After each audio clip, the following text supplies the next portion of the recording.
Welcome to Context. I'm Brad Harris.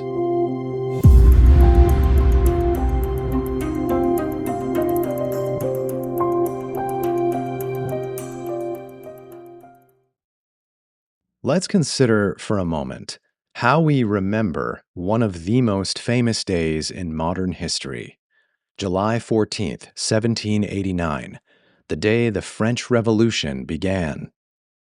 That morning, a crowd of ordinary Parisians, shopkeepers, laborers, market women, craftsmen, marched on the Bastille, the medieval fortress prison that towered over the eastern edge of the city as a symbol of royal power.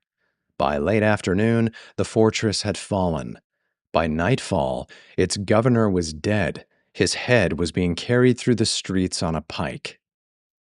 Those of us who pay attention to that sort of history probably feel that we know what that day means. It's the day the starving masses finally overwhelmed a corrupt and decadent aristocracy, the day an old world of kings and palaces gave way to a modern world of citizens and rights. Everything the French Revolution stands for in our imagination gets compressed into that single day, into that single image of a crowd surging through the gates. But here's what's easy to forget. In 1789, France held roughly 28 million people, and the overwhelming majority of them experienced that world historical day as just another Tuesday. News traveled at the speed of a horse. A farmer in Provence, a weaver in Lyon, a fisherman on the coast of Brittany. They worked, they ate, the sun went down. Word of the Bastille would reach them days later, folded in among the ordinary news of the week. And remarkably, it wasn't just the common people for whom that day passed quietly. Which brings me to a detail from July 14th that historians have been repeating for more than 2 centuries because it seems, at first, too perfectly ironic to be true. The king those crowds were rising against was Louis XVI, the man whose head the revolution would eventually take as well. And that evening, at the Palace of Versailles, some 12 miles from the chaos in Paris, Louis sat down with his journal, took up his pen, and recorded his entry for the day. One word, rien, which means nothing. For 200 years, that entry has been treated as the perfect symbol of royal obliviousness. The King of France, asleep at the wheel of history, so cocooned in privilege that the day his world began to end registered as a blank. Teachers have used it in classrooms for generations. Nothing happened that day. Nothing at all. It's a provocative anecdote, but that's not really what happened. That's not really what Louis' entry meant.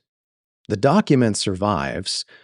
It's kept in the French National Archives, and when you actually examine it, you discover it isn't a diary so much as a ledger, mostly of the royal hunt. Louis XVI was an obsessive huntsman, and he used his diary to record what the day's hunting had produced. How many stags, how many birds. The word nothing simply meant the hunt came back empty, or maybe that there had been no hunt at all that day. That's it. On the days he took medicine, he noted that too. On the days he killed 600 head of game, he noted that too. The ledger was never designed to record history. One historian compared it to searching a statesman's golf scorecard for his thoughts on a world war. The truth is, Louis wasn't oblivious. He'd spent that entire week maneuvering regiments around Paris, trying desperately to contain an uprising he could see coming. He was worried, engaged, and losing. The blank in the ledger wasn't blindness. It was just a bad week for hunting. So, why does the myth survive? Why have generations of teachers and professional historians alike kept repeating the wrong version of this story? I think it's because it's so sensational of an idea. We're faintly scandalized by the idea that one of the biggest days of the 18th century could pass through an ordinary evening, that a man in charge could stand barely a dozen miles from the hinge of the modern world and record honestly from inside his own life nothing. And the myth also captures something essential about the way we narrate the past. There is almost always a huge gap between history as it is lived and history as it is remembered. That gap is what today's episode is about. Before we go further, two quick notes. First, if you enjoy context and would like to help the show continue to grow, the single most valuable thing you can do is share it with someone who you think would genuinely appreciate it. Most people who discover context these days do so because someone they trust recommended it to them. So if the show has been worthwhile to you, I hope you help keep that chain going. Second, I've heard from a few longtime listeners wondering why I sometimes seem to disappear for a month. The answer is that I don't. I usually produce 2 episodes each month, and one of them is often released exclusively for paying supporters on Patreon, Apple Podcasts, and Spotify. So if it ever seems like I've gone quiet, chances are there's a new supporter-only episode waiting there for you. Patreon.com/Brad Cole Harris. The links are in the show notes. And to those of you who already pay to help support this show, you know how I feel. All right, let's get on with today's episode. There are two versions of every era. There's the era that people actually lived, day by day, meal by meal, season by season. And there's the era that gets remembered, compressed into a chapter, a costume, a soundtrack, a turning point. And these two versions barely resemble each other. Not because historians are careless and not because ordinary people are blind, but because of two deep features of human nature. One that shapes how the past gets remembered, and one that shapes how the present gets experienced.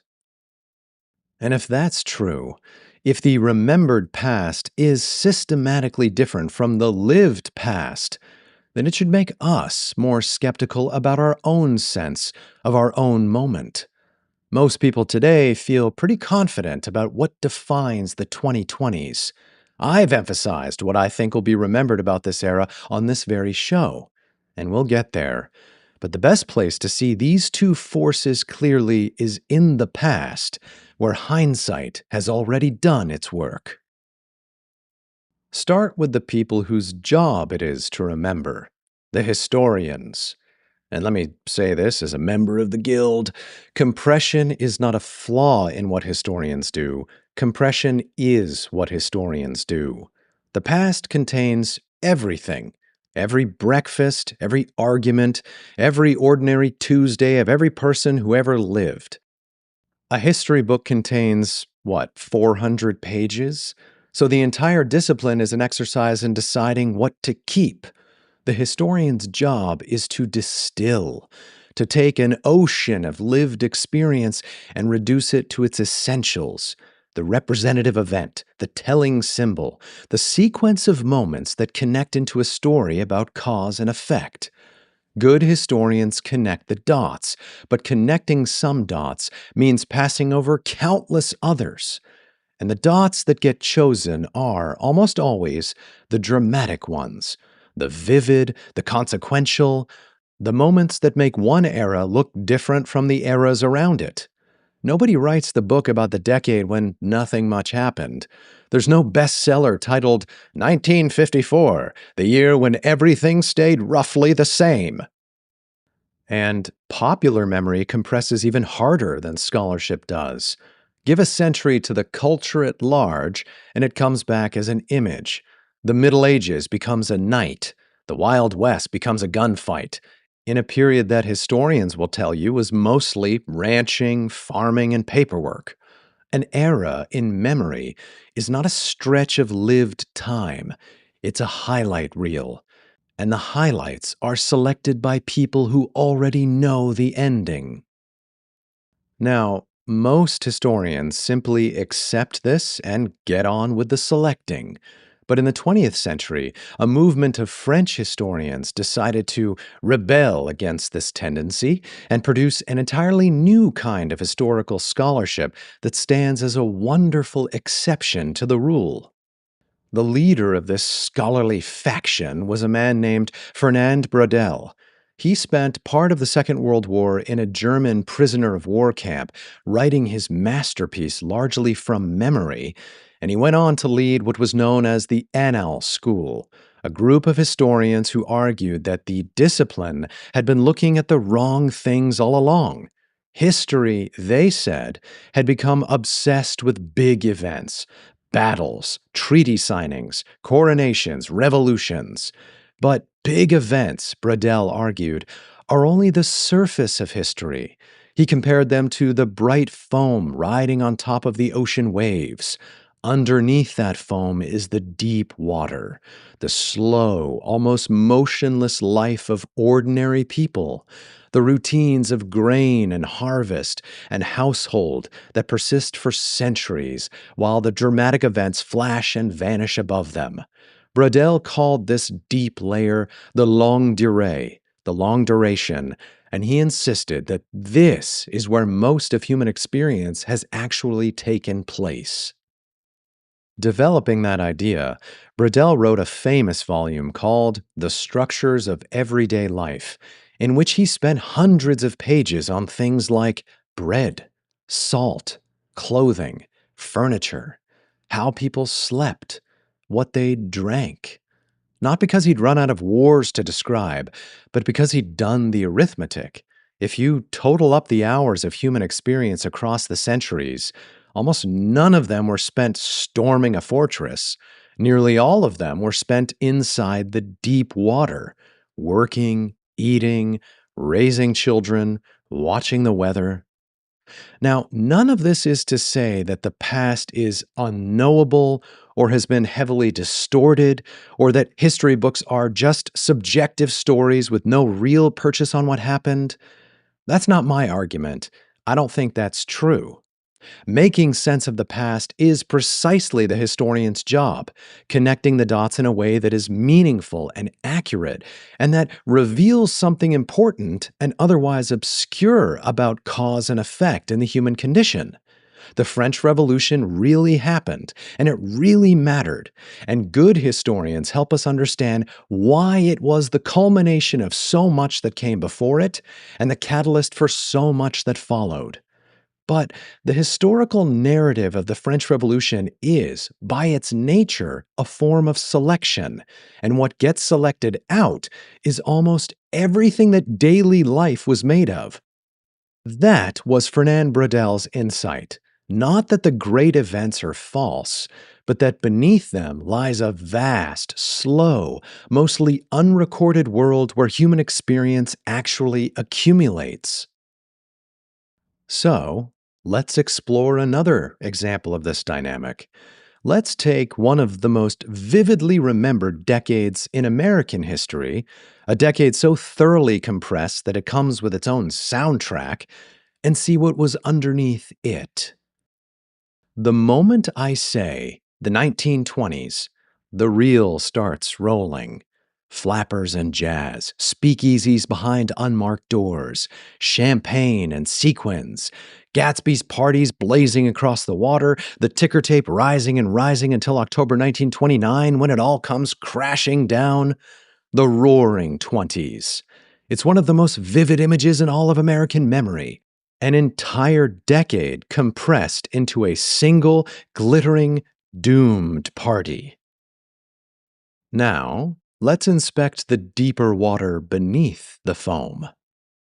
In 1920, the census recorded, for the first time in American history, that slightly more people lived in cities than in the countryside, which was a milestone, but flip it around. On the eve of the Jazz Age, essentially half the country was still rural. And rural America in the 1920s was not roaring. At the start of the decade, barely 2% of American farms had electricity. By the end of the decade, after all that gin and all that jazz, it was still only about one farm in 10. The rest were lit by kerosene lamps, watered by hand pumps, worked by animal and human muscle much as they had been in their grandparents' time. Electricity wouldn't reach most of rural America until the federal government started stringing wires in the late 1930s and 40s. For millions of Americans, the Roaring Twenties arrived as a rumor, something happening in a magazine, in a city they'd never visit. And the crash?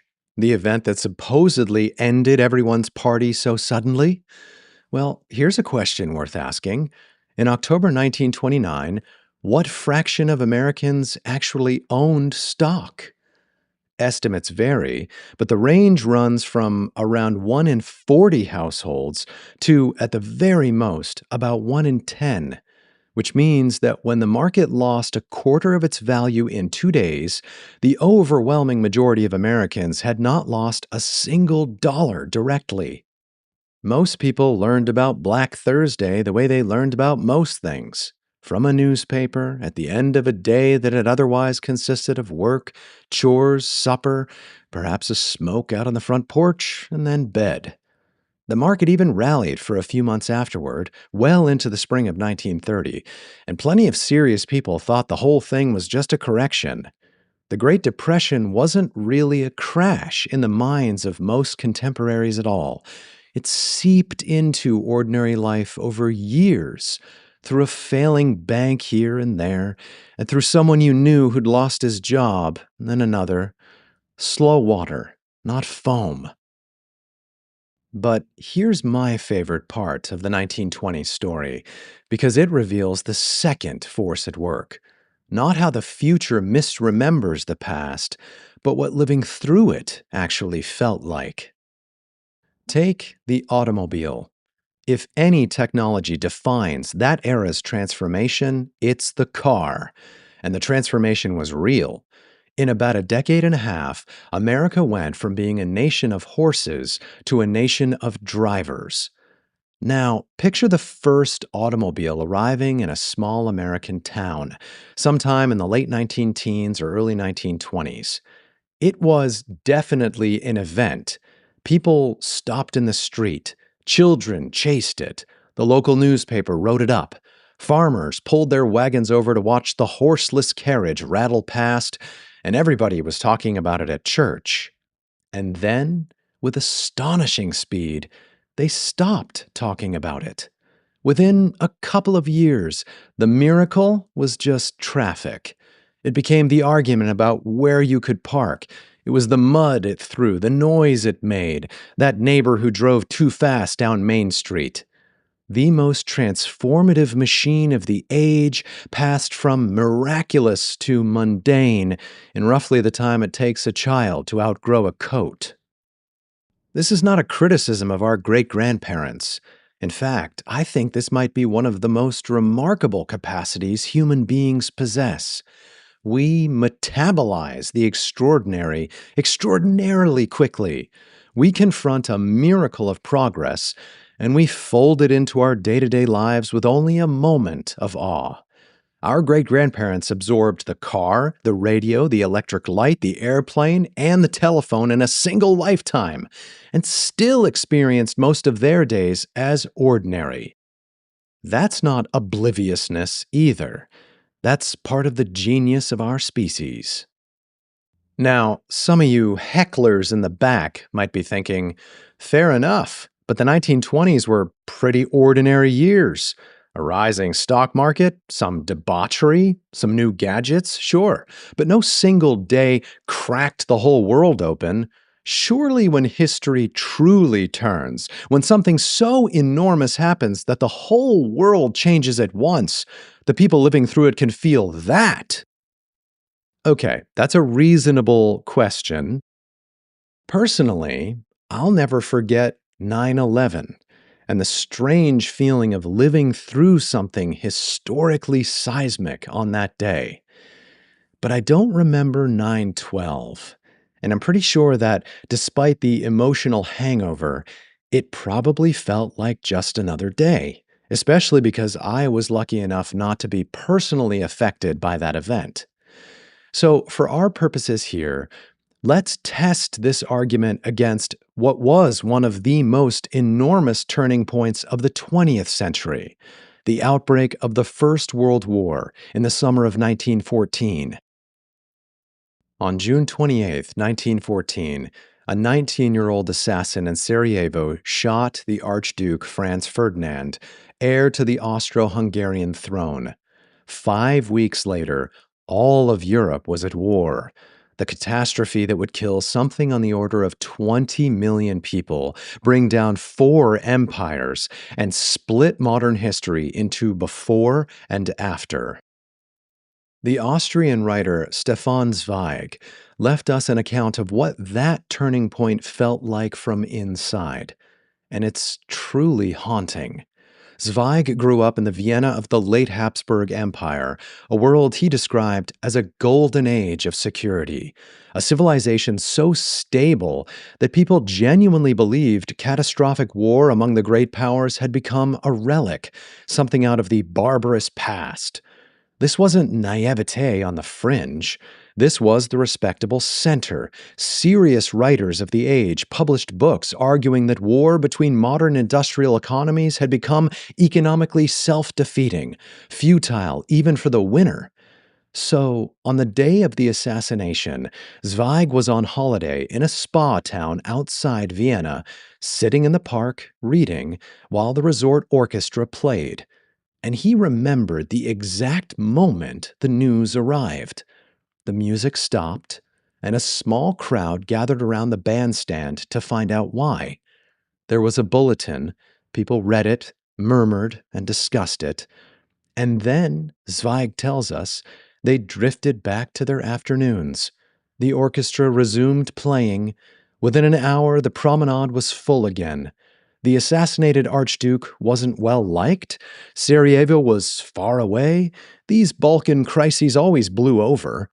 Europe read the headline that opened the 20th century's grave and simply turned the page.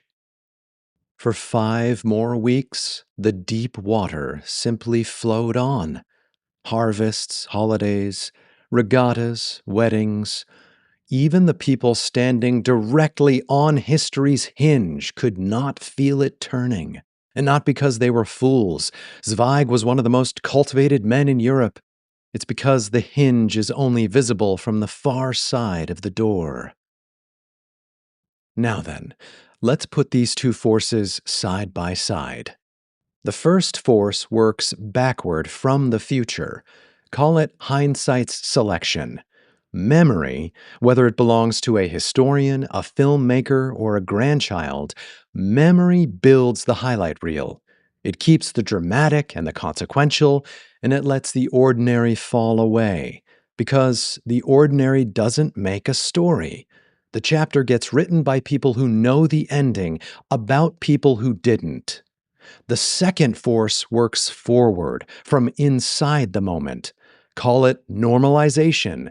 Human beings metabolize the extraordinary at astonishing speed. The car becomes traffic. The miracle becomes mundane. Even a war becomes, for those living through it, mostly logistics and waiting and weather. Put the two together, and the conclusion becomes very hard to escape. No era ever feels from the inside like the sensational story it will later become. The highlight reel is assembled after the fact, from precisely the kinds of moments that the people living through them had already stopped noticing, or never noticed at all. The gap between lived history and remembered history isn't an accident, and it isn't a failure. It's built in, produced continuously by the storyteller's need for meaning on one side and the survivor's genius for adaptation on the other. And both of those forces are operating right now, on you and on me. Which means we can say something almost paradoxical about our own moment. I have spent much of the past year on this show telling you that artificial intelligence defines our moment, that it represents the largest transformation in how human beings will live since the invention of fire. And I'm not here to retract that. But notice how both things are true at the same time.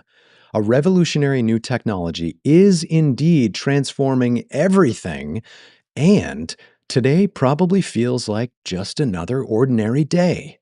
This is the paradox, and it reverberates again and again through the ages. A century ago, it's true to say that electrification was transformative, and also that half the country still lit up the dark moments of their days with gas lamps. The crash was real, and most Americans didn't own a single share of stock. The felt ordinariness of daily life is not evidence that transformations are just hype.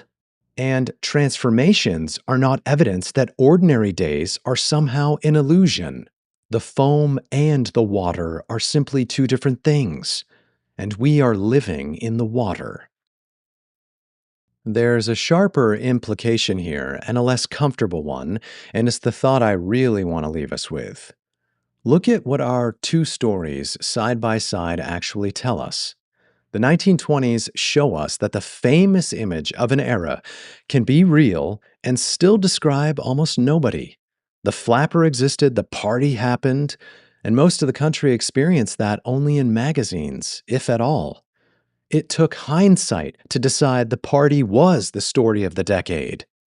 1914 shows us something even more unsettling, that a true turning point can sit in plain sight, printed in every newspaper in Europe, and still get shrugged off because from inside the moment, nobody can tell which headline is the hinge of history.